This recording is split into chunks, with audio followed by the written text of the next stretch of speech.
On July 29, 2026, at almost the exact same minute, all 7 members of BTS posted the identical message to their Instagram stories. No press conference, no warning, no leak beforehand. 7 separate accounts, 1 sentence. They are not submitting their music for consideration at the 2027 Grammy Awards. And here's the thing, this isn't just a K-pop story. It's the latest chapter in a fight that's been going on inside the Grammys for almost 40 years. So today, let's go through exactly what happened, why BTS did it, and the long, messy history of artists who have said the same thing before them. First, BTS's own history with the Grammys, because it's a story of near misses, not neglect. BTS first broke into Grammy nominations in 2021, when Dynamite earned them a nod for Best Pop Duo Group Performance, the first ever nomination for a Korean act. They lost. The next year, they came back with Butter, performed live to a standing ovation, and were considered favorites. They lost again to Doja Cat and Shaw. By 2023, BTS had 3 nominations in a single year, including as featured artists on Coldplay's Album of the Year contender. 343 history-making nods, 0 wins. Then came 2024, the year the group got no nominations at all, while most members were serving mandatory military enlistment. Fans had a nickname for the ceremony by then, the Scammies. Through it, the members stayed surprisingly candid about not being desperate for the trophy. At a 2022 Las Vegas concert, right after another loss, RM told the crowd, "We didn't come here for the Grammys. We came here for the armies." Here's what a lot of coverage of the BTS story leaves out.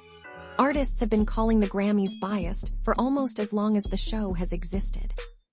Go back to 1989. The Grammys created their first ever rap category, and then refused to televise it. In protest, most of that year's nominees boycotted the ceremony entirely, including a young Will Smith with DJ Jazzy Jeff, Salt-N-Pepa, and LL Cool J. Public Enemy's Chuck D and Flavor Flav publicly tore into the decision too. That's the first big flashpoint, and it was almost 40 years ago. Fast forward to the 2010s.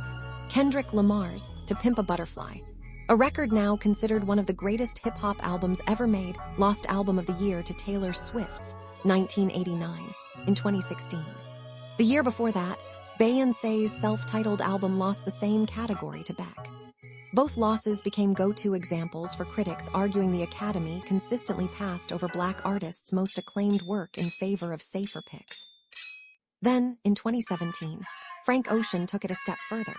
He didn't just complain, he opted out completely. He deliberately withheld both Blonde and Endless from Grammy consideration, calling the whole nomination process outdated and telling the New York Times he'd rather make it his Colin Kaepernick moment than sit in the audience. Kanye West publicly vowed to boycott the ceremony in solidarity, and Justin Bieber skipped the show that same year too. In 2020, it got even messier at the top. The Recording Academy's own CEO, Deborah Dugan, was abruptly ousted right before that year's ceremony, and she responded by filing a formal discrimination complaint, accusing the Academy of rigged voting and describing it as an insider boys' club. That same year, The Weeknd's After Hours and Blinding Lights, one of the biggest albums and songs of the decade, got 0 nominations. He called the Grammys corrupt, blamed it on the Academy's then-secret nomination review committees, and announced he'd never submit music again. He kept that boycott going even after the Academy scrapped those committees the following year. Around the same time, Zayn Malik publicly ripped the nomination process on Twitter, and Drake said a Grammy win might not matter anymore after watching The Weeknd get shut out. Even Beyoncé, the most nominated and most awarded artist in Grammy history, didn't win Album of the Year until 2025, on her 5th try, finally taking it for Cowboy Carter. She became only the 4th Black woman to ever win that award.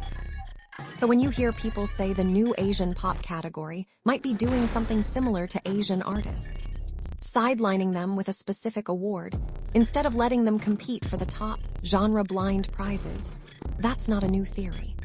It's the same complaint that's followed the Grammys since 1989, just aimed at a different group of artists. Back to BTS specifically. In February 2026, reunited after military service and gearing up for their comeback album, Ararang, RM was asked in a GQ cover interview whether winning a Grammy for the new record actually mattered to the group. His answer was telling. He said they'd probably submit again, but made clear the group didn't desperately want the Grammys and didn't want to keep saying they wanted to win one. BTS was already emotionally stepping back from the Grammys months before the controversy that triggered this boycott even existed. On June 16, 2026, the Recording Academy announced a shake-up, 5 new categories, bringing the total to 100. Among them, Best Asian Pop Music Performance, built to honor K-pop, J-pop, C-pop, and other Asian market pop performed in an Asian language. On paper, it looks like recognition. The Academy framed Asian pop as one of the fastest-growing forces in global music, and said this was them catching up to that reality. But a huge portion of the K-pop world read it completely differently. As a "here, that's for you" consolation prize, instead of an actual invitation into Record of the Year, Album of the Year, or Song of the Year. The timing made it personal, too. This arrived just 1 year after Golden, from the animated film K-pop Demon Hunters, became the first K-pop adjacent song to ever win a Grammy, and right as BTS, with a new album and a global reach that now includes headlining a FIFA World Cup halftime show, looked like a real contender to finally break into the major asterisk categories. To a lot of people, the new category didn't feel like a door opening. It felt like a door being quietly closed somewhere else. Which brings us to July 29, 2026. All 7 members posted the same statement. They weren't submitting to this year's Grammys, hoping their music could be heard and loved for what it is, not divided by region or language. Each member thanked ARMY for standing by them. No anger, no direct attack on the Academy by name, just a quiet, coordinated exit, and that coordination is exactly what made it land. This wasn't one member venting in an interview. This was all 7 at once on every platform, saying the same thing. Hours later, BTS's label, HYBE, released its own statement, seemingly trying to contain the story. HYBE said this was not a boycott at the company level, clarifying that other HYBE artists were still free to submit for Grammy consideration as planned. Translation: this was BTS's call, personally, not a company-wide protest. Whether that makes it feel more principled or more like a label managing a PR headache depends entirely on who you ask. Fan reaction was overwhelmingly supportive. On Korean forums, longtime ARMY members pointed to years of frustration, nominated repeatedly, performing every year, walking away empty-handed, while the ceremony's own ratings visibly spiked whenever BTS showed up. Industry commentary split down the middle. Some framed it as a justified, overdue stand against an institution with an actual, documented decades-long pattern of underestimating non-Western and non-white artists. Others pushed back on treating the Grammys as the ultimate global authority in the first place, arguing it's fundamentally a U.S. industry towards sorting American record sales by its own rules, and that the real mistake was ever expecting it to be a global benchmark. So is this BTS finally saying, enough, to an award show that's nominated them 5 times and never let them win? Or is it the latest round of a fight artists have been having with the Grammys since 1989? Recognition without real inclusion? Probably both.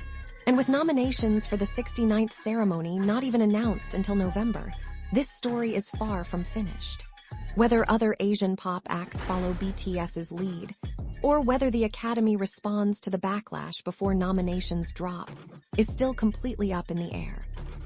What do you think? Statement worth making, or symbolic gesture that changes nothing? Drop your take in the comments.